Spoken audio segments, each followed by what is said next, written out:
Topper आवाज civil academy में आप सभी का स्वागत है। आज हम अपना लेक्चर 5 देखेंगे जो कि है कोल जनजाति के ऊपर। आज हम क्या पढ़ने वाले हैं? जनजाति में कोल।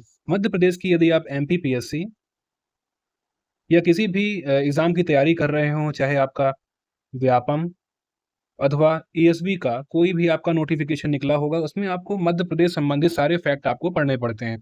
तो विशेष रूप से आपको ध्यान देना है कि ये जो जनजाति है वो मध्य प्रदेश में निवास करती है, इसलिए हर एग्जाम में बहुत इंपॉर्टेंट रोल प्ले करेगी। साथ में क्या है कि हमारे यहाँ की तीसरी सबसे बड़ी जनजाति जो है वो कोल है। पहले नंबर पर भील आती है, दूसरे नंबर पर आपकी गोंड जनजाति आती है और तीसरे महत्वपूर्ण स्थान पर आने वाली जनजाति कोल है। इसलिए आज हम अपना लेक्चर कोल जनजाति के ऊपर लेकर आए हैं। चलिए इसको शुरू करते हैं। आज का हमारा लेक्चर 5 है, ध्यान दीजिएगा। क्लास का हमारा जो लेक्चर है वो 5 है। कोल मध्य प्रदेश की तीसरी सबसे बड़ी जनजाति है। इसके साथ में यह भूमि पर सबसे प्राचीन जनजातियों में से भी एक है। अगर ये पूछा जाता है आपसे कि भूमि पर सबसे प्राचीन जनजातियों में से एक कौन सी है, आपको कई सारे उसमें विकल्प दे दिए जाते हैं, तो आपको बताना है कि कोल भी उनमें से एक है। ठीक है। अगर हम बात करें उत्पत्ति के बारे में, तो कि कोल मुंडा समूह की एक अत्यंत प्राचीन जनजाति है। मतलब कोल मुंडा समूह की एक अत्यंत प्राचीन जनजाति है। इसी प्रकार से आप देखेंगे कि इसका जो विवरण हमें मिलता है कहाँ कहाँ से मिलता है। ऋग्वेद के कोल जनजाति को कोलहटी कहा गया है, जो बाद में कोलहटी से कोल हुआ और अंत में कोल रह गया। तो ये तो इसका ओरिजिन वाला पॉइंट ऑफ व्यू हो जाता है। साथ में आप देखते हैं कि कोल जनजाति का वर्णन आपको विभिन्न पुराणों में मिलता है। जैसे आप देखिए विष्णु पुराण, हरिवंश पुराण, अग्नि पुराण और मत्स्य पुराणों में कोल का उल्लेख हमें मिलता है। विष्णु पुराण, साथ में आप देखेंगे हरिवंश पुराण, हरिवंश पुराण, साथ में अग्नि पुराण, और आपका लास्ट में क्या आता है? मत्स्य पुराण। पुराण में इनका उल्लेख आप देख सकते हैं। इनके अलावा जैसे मैं बात करूं कि ऋग्वेद में कोल जनजाति को कोलहटी कहा गया था, ये भी आप समझिएगा। ऋग्वेद में कोल का उल्लेख ऋग्वेद में कोलहटी के रूप में संबोधित किया गया। ठीक है। ऋग्वेद के पाठ के साथ साथ पुराणों में भी जो उल्लेख है, पुराण मैंने आपको यहाँ बता दिए हैं नीचे साइड पे। तो कोलहटी से ये क्या हुआ फिर बाद में? ये आपका हो गया कोल्ह, रूपांतरण होता गया समयानुसार, और कोल से ये रूपांतरित होकर बन गया कोल, जो आज भी आज तक जो है इसका नाम कोल ही हो गया है ना। तो ये विगत कुछ ऐतिहासिक अगर इसका पृष्ठभूमि देखा जाता है तो कोलहटी से कोल हुआ, कोल से कोल हो गया, और तब से इसका ये नाम प्रचलित रहा है ना। अब अगर हम बात करें कि जो ये कोल जनजाति है, इसका इतिहास में कहाँ-कहाँ वर्णन मिलता है, तो रामायण में कालनी वनवासी के रूप में इसका हमें वर्णन मिलता है। कहाँ मिलता है? रामायण में। जब हम बात करते हैं उत्पत्ति की, तो हमें जहाँ पर देखने को मिलता है कि उत्पत्ति को ऑब्लिक करके यहाँ पर लिख लीजिएगा ऐतिहासिक वर्णन। इतिहास में कहाँ-कहाँ इनका वर्णन है ना? तो ये आपका पॉइंट हो जाएगा। तो रामायण कालीन वनवासी के रूप में इनका वर्णन मिलता है। रामायण कालीन वनवासी के रूप में इनका वर्णन मिलता है। वहीं आप देखेंगे तो जैसे आप रामायण की ही अगर बात कर लीजिए, रामायण में और यहाँ पे कहाँ पे इसका वर्णन मिलता है, तो रामायण में एक पंक्ति आती है। कैसी पंक्ति है वो? मैं लिख रहा हूं, आप भी लिख लीजिए। कोल कीरत वेश सब आए, वेश सब आए, कोल कीरत वेश सब आए, रचे परन तृण, रचे परन तृण, सदन सुहाए, सदन सुहाए। इस प्रकार जो है रामायण में इनका उल्लेख मिलता है। ऐसी पंक्ति यहाँ पर आपको देखने को मिलती है। अगर आप इसको मेंस के एग्जाम में लिखते हैं तो आपको पूरे ही नंबर मिलने वाले हैं। एमपीपीएससी मेंस 2024-25 है ना। इनका वर्णन आप कर सकते हैं, आपकी राइटिंग में जो इम्प्रूवमेंट है वो ऑटोमेटिक दिखने लगेगा। इसके अलावा मोहनजोदड़ो व हड़प्पा की खुदाई से जो अस्थि पंजर मिले थे, इनमें कोल मुंडा मुख मुद्रा वाले मानवों के भी अवशेष मिले हैं, है ना? मोहनजोदड़ो व हड़प्पा की खुदाई से जो अस्थि पंजर मिले हैं, इनमें कोल मुंडा मुख मुद्रा वाले इनमें कोल मुंडा मुख मुद्रा वाले मानवों के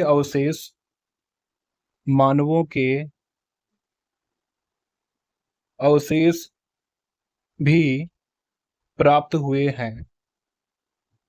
बहुत विस्तृत करके मैं लिख रहा हूं ताकि आपसे किसी भी स्तर पर अगर क्वेश्चन आता है, चाहे ऐतिहासिक हो चाहे मूल इनका बताना हो, तो आप उसको कर पाएं। मेरा यही इसमें धारणा रही है कि इसमें कोई भी चीजें आपसे छूटने वाली नहीं है, सब चीज मैं आपको यहाँ पर बता के रख रहा हूँ, है ना?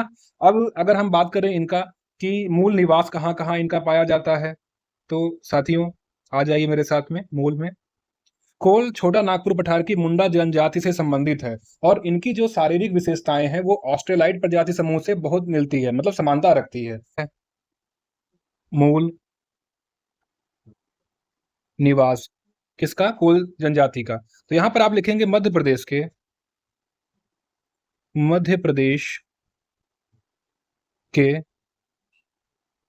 पूर्वी बघेलखंड में कहाँ मिलता है इनका निवास? रीवा, सीधी, सतना, शहडोल, जबलपुर, रायगढ़ व मंडला में कोल जनजाति पाई जाती है ना? लेकिन मध्य प्रदेश के कोल अपना मूल निवास, है ना? यहां पर एक पॉइंट और डालिए, मध्य प्रदेश के कोल अपना मूल निवास स्थान रीवा जिले के कराली या करौली गांव को मानते हैं। यहीं से कोल सभी जगह फैले हैं। यहीं से कोल सभी जगह फैले या गए हैं। फैले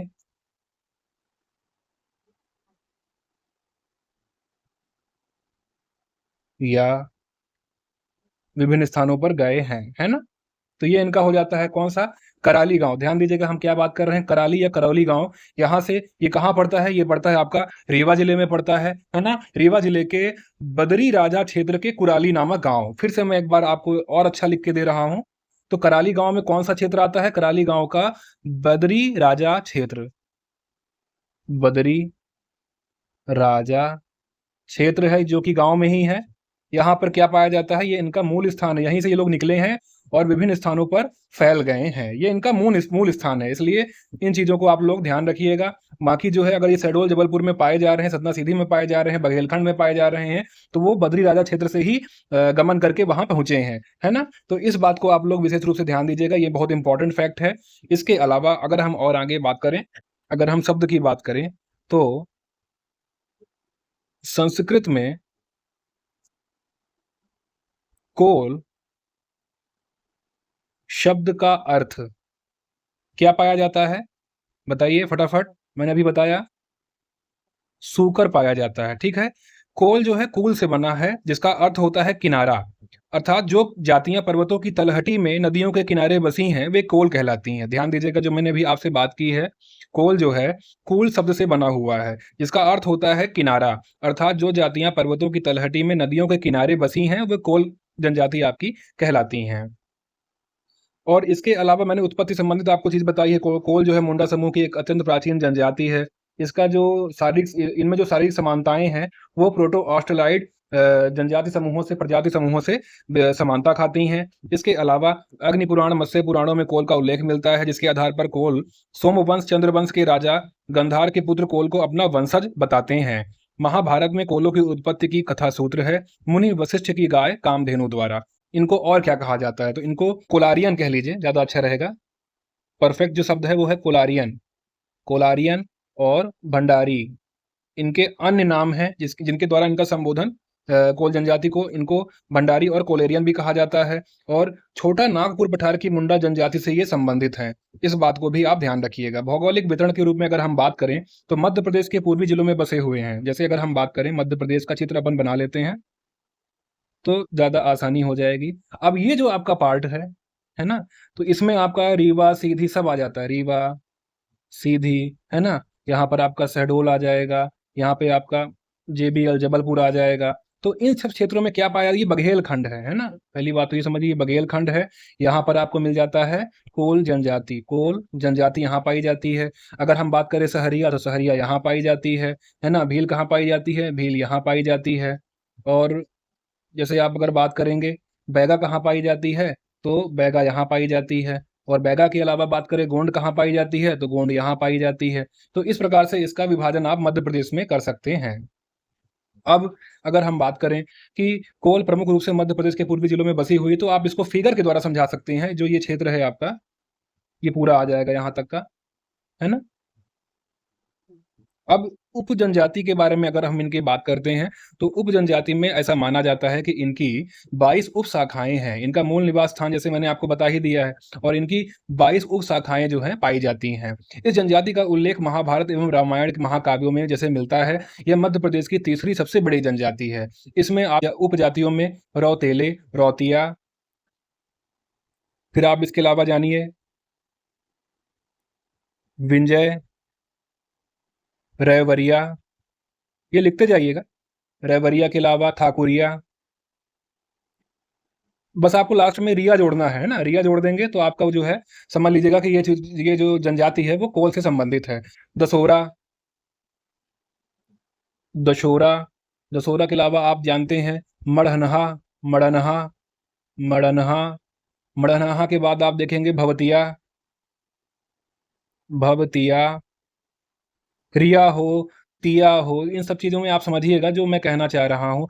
अब क्या मैंने बताया भवतिया, फिर भड़तिया कर लीजिए आप, भड़तिया, मैंने बिल्कुल सेम सेम है। भव है तो फिर भड़ है ना। तिया हो गया। फिर इसके बाद आप देखेंगे कगवरिया, कगवरिया, कगवरिया के बाद आप देखेंगे कठोतिया, कठोतिया, कठोतिया के बाद आप देखेंगे रहवासी, रहवासी के बाद आप बात करेंगे मवासी, साथ ही में लिख देता हूं रहवासी, मवासी, और एक आपका हो जाएगा विंज। इस प्रकार से इनकी उप जनजाति हैं। कुल मिला के कितनी इनकी उप शाखाएं हैं, 22 इनकी उप शाखाएं पाई जाती हैं।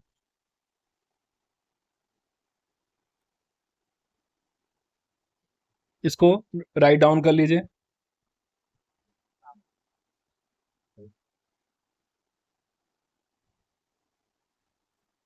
अब हम बात करते हैं और आगे बढ़ते हैं। संस्कृत के बारे में इनकी बात करते हैं, सांस्कृतिक परिदृश्य में, है ना। तो हम बात करते हैं कोल नृत्य गीत प्रिय जनजाति है। कोल जनजाति का कोल दहका नृत्य अपनी मुद्राओं और हस्तचालन के लिए विशेष लोकप्रिय होता है। कोल जनजाति का कोल दहका नृत्य, है ना, अपनी मुद्राओं और हस्तचालन के लिए विशेष रूप से लोकप्रिय होता है। होली, नवरात्रि, रामनवमी, तीज हो, दशहरा इनके प्रिय त्योहार हैं। जन्म, विवाह, संस्कार हिंदू रीति रिवाजों की तरह ही संपन्न किया जाता है। धार्मिक चीजों में आप देखेंगे कि ये प्राकृतिक देवताओं जैसे सूर्य, चंद्रमा, इंद्र, पवन, गंगा, यमुना आदि की पूजा करते हैं। अन्य महत्वपूर्ण देवता ठाकुर देव हैं, ठकुराइन देवीन हैं, ज्वालामुखी, शेर माता, भैरव बाबा, सन्यासी देव की भी ये पूजा करते हैं। एक तो आपके ये देवता हो जाते हैं और एक आपके हो जाते हैं ये वाले देवता। इनको आप ध्यान दीजिएगा। कोल लोग हिंदुत्व का पालन करते हैं, इससे जुड़े सभी अनुष्ठान भी करते हैं। अब हम सामाजिक विशेषताओं पर चलते हैं। जो कोल जो समुदाय है वो पितृसत्तात्मक जनजाति है ना? और यहाँ पर जो परिवार का निर्णय है वो पिता ही करता है, जो घर का प्रधान या श्रेष्ठ होता है, परंतु महिलाओं को भी कुछ धार्मिक एवं सांस्कृतिक कार्यों की आज़ादी दी जाती है। इस जनजाति में पर्दा प्रथा का अभाव है, पर महिला पुरुष के मातहत के रूप में कार्य करती है ना? उसके मातहत के रूप में कार्य करती है। कोल लोगों में कई गाँवों की एक पंचायत समिति होती है, जो आवश्यक मामलों को तय करती है। गाँव के पंच गाँव के झगड़ों का निपटारा करते हैं। इनमें अपनी पंचायत होती है जिसे गोहिया कहा जाता है। अन्य जनजातियों की तुलना में इनमें राजनैतिक चेतना कई ज़्यादा है। बहुविवाह की अनुमति तो यहाँ पर है ना? बहुविवाह की जो है अनुमति दी गई है, पर वधू मूल्य और पर्दा प्रथा का यहाँ पर प्रचलन नहीं देखने को मिलता है। और इसी प्रकार से अगर हम बात करें, सामाजिक विशेषताओं में अगर हम बात करें कि यहाँ विवाह पक्का होने पर गोड़-धोबा कार्यक्रम होता है। कैसा कार्यक्रम होता है? अगर विवाह पक्का हो गया है तो गोड़-धोबा कार्यक्रम रखा जाता है, जहाँ पर पैर को धोया जाता है। लड़की पक्ष द्वारा लड़के पक्ष के सदस्यों के पैर धोए जाते हैं। इस अवसर पर पुरुष एवं महिलाएँ मिलकर कोलदा दर नामक दादर गीत गाते हैं और रात भर नाच-गाना चलता है ना? विवाह के अवसर पर मतलब ये जो कार्यक्रम होता है, वो होता है। साथ में आप देखेंगे कोलदा दर नामक गीत भी होता है। कोलदा दर या इसे ही आप कह लीजिए कोलदा, दादर गीत। दादर गीत भी यहाँ पर रात भर इनके यहाँ पर होता है। रात भर नाच-गाना होता है कि हमारे यहाँ जो है शादी जो है वो सेट हो गई है। इनमें मगनी विवाह, राजी-बाजी विवाह और विधवा विवाह प्रचलित है। परंपरा में मगनी विवाह सर्वश्रेष्ठ माना जाता है। कोल जनजाति में बच्चों एवं कम उम्र के अविवाहितों की मृत्यु होने पर, जिनकी उम्र कम है, भूमि में दफनाया जाता है तथा जो बड़े हैं, बूढ़े हैं, विवाहित महिला पुरुषों को मृत्यु होने पर सबको जलाया जाता है। कोल स्त्री की मृत्यु पर शव यात्रा में महिलाएं भी शामिल होती हैं। वे ही स्त्री के शव को वहां नहलाती हैं और मृत्यु के तीसरे दिन हाड़-खाड़ क्रिया को संपन्न कराती हैं, है ना? अच्छा, ये जनजाति जो है झाड़-फूँक कार्य में भूमिहार अथवा गुनिया द्वारा जो है करवाती है। तो यहाँ पर एक चीज़ और आपको सामने आ रही है कि मान लीजिए कि आपको झाड़-फूँक वाला कार्यक्रम करवाना है, झाड़-फूँक, तो ये कौन कार्य संपन्न करेगा? ये इस कार्य संपन्न करेगा इन जनजाति में भूमिहार अथवा गुनिया, ठीक? इस बात को ध्यान दीजिएगा, ये बहुत इंपॉर्टेंट फैक्ट है। झाड़-फूँक वाला भूमिहार या गुनिया करवाता है। इस जनजाति के लोग जो है आपके सभी हिंदू धर्म के देवी-देवताओं जैसे राम, कृष्ण, शंकर, हनुमान, काली देवी, दुर्गा देवी, शारदा देवी तथा अन्य की भी पूजा अर्चना करते हैं। विवाह संबंधी मामलों में यदि कोई महिला एक पुरुष को छोड़कर दूसरे पुरुष के साथ रहने लगती है, अपने पुरुष को छोड़कर दूसरे पुरुष के साथ रहने लगती है, तो उस महिला को कोदई भाजी की सज़ा दी जाती है। कोदई भाजी की सज़ा दी जाती है यदि वो अपने पुरुष को छोड़कर, अपने पति को छोड़कर दूसरे पुरुष के साथ रहने लगती है और इसके द्वारा पूरे कोल परिवार को भोजन कराया जाता है। पूरे कोल परिवार को भोजन कराया जाता है, भोजन कराया जाता है। ये पॉइंट बहुत इम्पोर्टेंट है, इसको नोट कर लीजिए। शारीरिक विशेषताएँ। अगर हम बात करें भारत की बड़ी तथा प्राचीन जनजातियों में से एक है, यह ऑस्ट्रिक परिवार से संबंधित है। ऑस्ट्रिक परिवार से संबंधित है। अतः उनके समान ही समानता यहाँ पर आपको देखने को मिल जाती है शारीरिक रूप में, जैसे नाक चपटी, रंग काला, रंग कैसा होगा? काला होगा।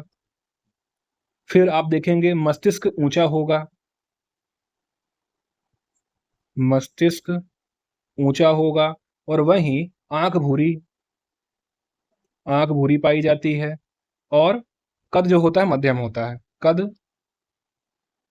मध्यम होता है। बस इतनी चीज़ें आपको ध्यान रखनी है और आपकी शारीरिक विशेषताएँ पूरी हो जाती है। अगर 5 नंबर में भी ये क्वेश्चन आता है तो आप आराम से कर पाएँगे। और साथ में अब हम अगर बात करें कि आर्थिक विशेषताएं कोल जनजाति में क्या क्या हैं, तो अगर हम बात करें, अधिकांश कोल जो है भूमिहीन मजदूर होते हैं। कैसे होते हैं? भूमिहीन मजदूर होते हैं। ये कृषि श्रमिक के रूप में अपना जीवन यापन करते हैं।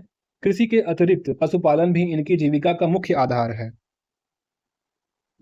पशुपालन भी इनकी जीविका का मुख्य आधार है। कृषि मजदूर अधिक संख्या में हैं, या फिर भूमि बटाई पर लेते हैं। भूमि को कैसे लेते हैं? भूमि को बटाई पर लेते हैं। भूमि को बटाई पर लेते हैं, है ना? इनके पढ़ने लिखने के प्रति थोड़ा रुचि जागृत हुई है तथा इस दिशा में वे अपने अपने को आगे ले आ रहे हैं। ये जो चीज़ें हैं बहुत इंपॉर्टेंट है। अब इसके साथ में अगर साथियों हम बात करें 2011 की जनगणना के अनुसार मध्य प्रदेश में कोल जनजाति के लोगों की संख्या कितनी है? तो मैं आपको बताना चाहूँगा कि 2011 जनगणना के अनुसार इनकी कुल जनसंख्या मध्य प्रदेश में 11.67 लाख है। जो कि कुल जनसंख्या का जो कि कुल जनसंख्या का 7.6% है। 7.6% है। ये डाटा बहुत इंपॉर्टेंट है, इसलिए इसको हाईलाइट कर रहा हूं। इसको नोट डाउन कर लीजिएगा, बहुत इंपॉर्टेंट है। कोलों के गांव की पंचायत को गोहिया कहा जाता है। मैंने आपको इसके बारे में बताया है। इसका मुखिया चौधरी होता है। पंचायत को गोहिया, मुखिया को चौधरी। इस जनजाति के उपवर्ग रौतिया या रौतेले ही इसको संपन्न करवाते हैं। इस जनजाति के लोग मुख्यतः गांव के समीप टोली बनाकर रहते हैं, जिसे कोल्हन टोला कहा जाता है। क्या कहा जाता है? कोल्हन टोला कहा जाता है। इनके घर की दीवारें मिट्टी, पराली, बांस से तथा छत खपरैल से बनी होती है। इसके अलावा इतिहास में एक फैक्ट और जोड़ लीजिए, क्योंकि इंपॉर्टेंट है। यहाँ पर आप लिख लीजिएगा कि इतिहास में, पहले मैं चलता हूँ। हाँ, यहाँ पर आप लिख लीजिएगा, कर लीजिए। कोल अपना संबंध माता सबरी से भी बताते हैं, जो कि इंपॉर्टेंट है। इनके साथ ही अगर हम बात करें कि मैक्स मूलर ने कोल को कोलारियन कहा था। क्या कहा था? तथ्य में आप देखेंगे, एक्स्ट्रा तथ्य है ये। मैक्स मूलर ने कोल को कोलारियन कोलारियन कहा है। साथ में अगर हम बात करें कि ये जो जनजाति है कौन सी बोली बोलती है, तो कोलों में मुंडा व कोल बोलियों का प्रचलन होता है। बोली को आप लिख लीजिए, बोली, जो कि इंपॉर्टेंट है आपका।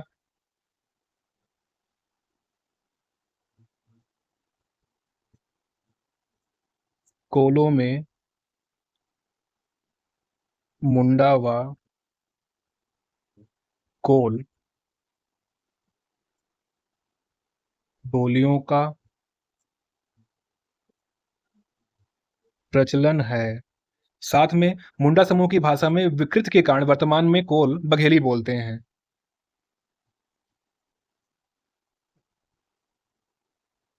वर्तमान में विकृति के कारण कोल बघेली बोलते हैं, बघेली बोलते हैं, है ना? सतना में बुंदेली मिश्रित बघेली बोली जाती है। सीधी में भोजपुरी मिश्रित बघेली बोली जाती है। रीवा में तो आपको पता ही है बघेली बोली जाती है। इस प्रकार से शहडोल मंडला में भी छत्तीसगढ़ मिश्रित बघेली बोली जाती है। आवास के बारे में मैंने आपको क्या बताया है? कोल जनजाति गांव में रहती है, जिन्हें टोला कहा जाता है। क्षेत्र में जहां कोलों की आबादी अधिक होती है, उसे कोल्हान टोला कहते हैं। कोलों के घर घास भूस मिट्टी से बने होते हैं, जिसे झोपड़ी या मड़िया कहते हैं। मड़िया, झोपड़ी। चावल द्वारा भूमि परीक्षण जहां मकान बनाते हैं किया जाता है। अनाज मापने हेतु एक जो मापक इन्होंने तैयार किया है वो क्या कहलाता है? 200 ग्राम का करुआ होता है अनाज मापने में। 200 ग्राम को ये करुआ कहते हैं। ठीक, अनाज मापने में 200 ग्राम को करुआ कहा जाता है। 750 ग्राम को पैला कहा जाता है, पैला। ठीक, या फिर आप मान लीजिए कि 3 किलो, 3 kg को क्या कहा जाता है? कुरई कहा जाता है। एक ऐसे नाप की एक मटकी होती है जिसमें अनाज को भरा जाता है। जिस मग्गे से आप नहाते होंगे उसी उसी प्रकार से रहती है, बहुत बड़ी नहीं होती है। और इस कुरई में क्या होता है, इसमें 3 केजी आ जाता है। अगर हम ये कुरई कहलाती है, ये जो पात्र है, पात्र को हम क्या कहते हैं, कुरई कहते हैं। इसमें 3 केजी अनाज आ जाता है। तो ये सब इसकी मापक इकाइयाँ हैं, इनकी कोल जनजाति की। इसको ये नाप के अपने अनाज को मापन करते हैं। साथ में इस जनजाति में पहनावा कि जो पुरुष है वो धोती कुर्ता पहनना, सिर पर साफा बांधते हैं, और महिलाएं जो होती हैं वो धोती बंडी पहनती हैं। धार्मिक और सांस्कृतिक जो क्षेत्र आता है उसमें आप देखेंगे कि जन्म सामान्यतः घर के उस कमरे में करवाया जाता है जहाँ पशु बांधे जाते हैं, जिसे सोबरिया घर कहा जाता है। और जन्म के 12वें दिन किया जाने वाला जो संस्कार है, इस अवसर पर महिलाएं सोहर गीत गाती हैं, सोहर गीत गाती हैं। रात्रि में कोलधै का नृत्य किया जाता है। मृत्यु संस्कार के बारे में मैंने आपको बता ही दिया है। इसके अलावा सामाजिक जो संगठन है, वो मुखिया टोला का सर्वोच्च अधिकारी होता है। मुखिया कौन होता है? टोला का सर्वोच्च अधिकारी होता है। इसे चौधरी, महतो या गौरिया भी कहते हैं। चुनाव सर्वसम्मति से किया जाता है ना? इनमें सबसे पहले नंबर पर कौन आते हैं? फूफा जी। फूफा के बाद जीजा, जीजा के बाद मामा का महत्व होता है, और इनका खासा जो है तो सम्मान किया जाता है। इनका मुख्य भोजन रोटी, चावल, दाल, मांस, मछली एवं कुदई है। जंगल से संकलित कंदमूल, फलों का उपयोग भी वे करते हैं। साथ में साथियों अगर हम बात करें तो इनके जो नृत्य है, कोल दहक का सर्वप्रिय नृत्य है ना? तो कोलों का दहकना यानी अति उत्साह, उमंग और आनंद का ये नृत्य है। इसके अलावा दोतलिया नृत्य होता है, नारडी नृत्य होता है, और केहरा नृत्य संपूर्ण बघेलखंड में ये होता है। अगर इसके अलावा अगर हम साथियों बात करें कि गीत, कोलों की वाचिक परंपरा में प्रमुख गीत जो होते हैं वो कौन-कौन से हैं? तो वाचिक परंपरा में प्रमुख गीत सोहर गीत है, दादर गीत है, अगत है, हिदली है, कजली है और टप्पा है। अब देवी और देवता के बारे में मैं बताना चाहूँगा। अभी हालाँकि इसका ज़िक्र हम कर चुके हैं। ठाकुर देव होते हैं वो ग्राम देवता, ग्राम के रक्षक होते हैं। बड़का देव सभी वस्तु में व्याप्त देवता है, महादेव के रूप में पूजे जाते हैं बड़का देव। अहिर बाबा कौन होते हैं? अहिरों के देवता होते हैं, संपर्क के कारण कोल भी मानते हैं। घासी घमसान कोलों के पूर्वज हैं। सन्यासी देवी गाँवों के बाहर पेड़ के नीचे नवरात्रि में पूजा वगैरह इनकी की जाती है। बीमारियों से गाँव की रक्षा करती हैं सन्यासी देवी।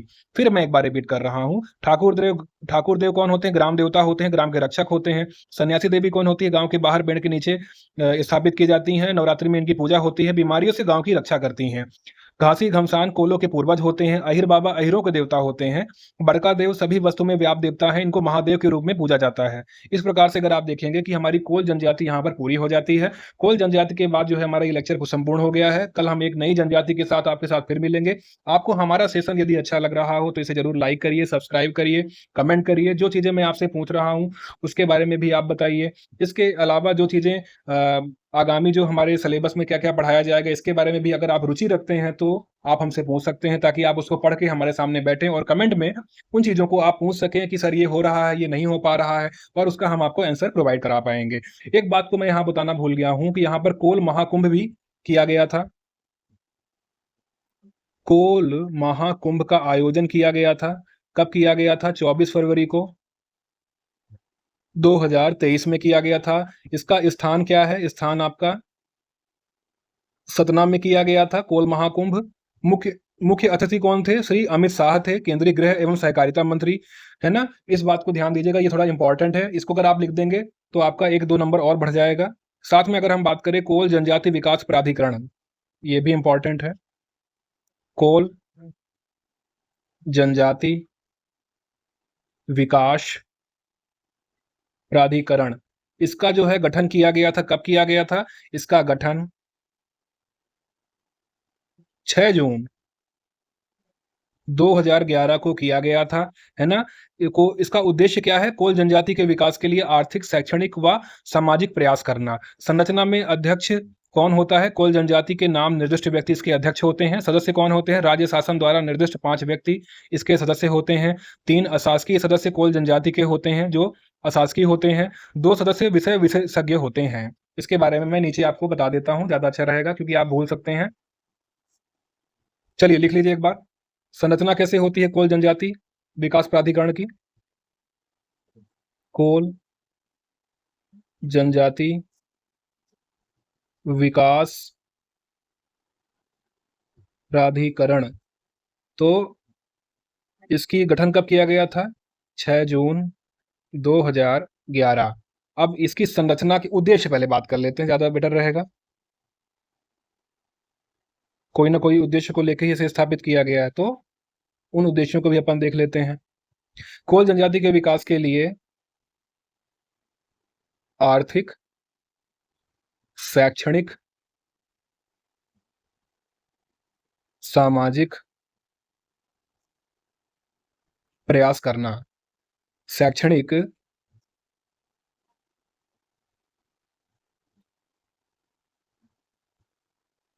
विकास के लिए प्रयास करना। ठीक है। अब यहाँ पे अगर संरचना की बात की जाए कि इसकी संरचना कैसी होती है ना, तो संरचना में क्या होता है, एक अध्यक्ष होता है, और अध्यक्ष में क्या होता है, अध्यक्ष में आप देखेंगे कि कोल जनजाति के नाम निर्दिष्ट व्यक्ति ही अध्यक्ष बनाए जाते हैं। कोल जनजाति के नाम निर्दिष्ट व्यक्ति। साथ में आप देखेंगे अध्यक्ष के अलावा सदस्य में यहाँ पर बात कर लेते हैं। सदस्य कैसे होते हैं, तो राज्य शासन द्वारा निर्दिष्ट 5 व्यक्ति, राज्य शासन द्वारा निर्दिष्ट 5 व्यक्ति। इसमें से कौन कौन होते हैं, 3 अशासकीय जो कि कोल जनजाति के होते हैं।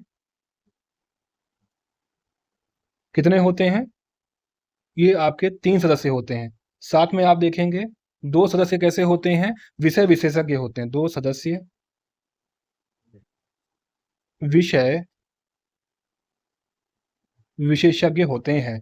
तो इन सब चीज़ों को आपको देखना है, ज़रूर देख लीजिएगा। ये हमारा जो है बहुत इंपॉर्टेंट है। केवल हो सकता है कि इसी के बारे में आ जाए, ना पूछा जाए ज़्यादा कुछ आपको, तो आपसे बनना चाहिए। तो कोल जनजाति विकास प्राधिकरण को आपको लेके चलना है। हो सकता है इसमें 5 नंबर का क्वेश्चन आ जाए, तो आपको बताना पड़ सकता है। इसलिए एक बार इसको देख लीजिए अच्छी तरीके से और इसको अपने दिमाग में बैठा लीजिए, राइट डाउन कर लीजिए। और आज हमारा लेक्चर यहाँ पर समाप्त होता है। हमने अधिकतम प्रयास किया है कि सारी किताबों का निचोड़ आपको यहाँ पर बता दिया जाए और कुछ भी अलग से अब यहाँ पर शेष न रह जाए। धन्यवाद साथियों। आपको हमारा सेशन अच्छा लगे तो ज़रूर बताइए।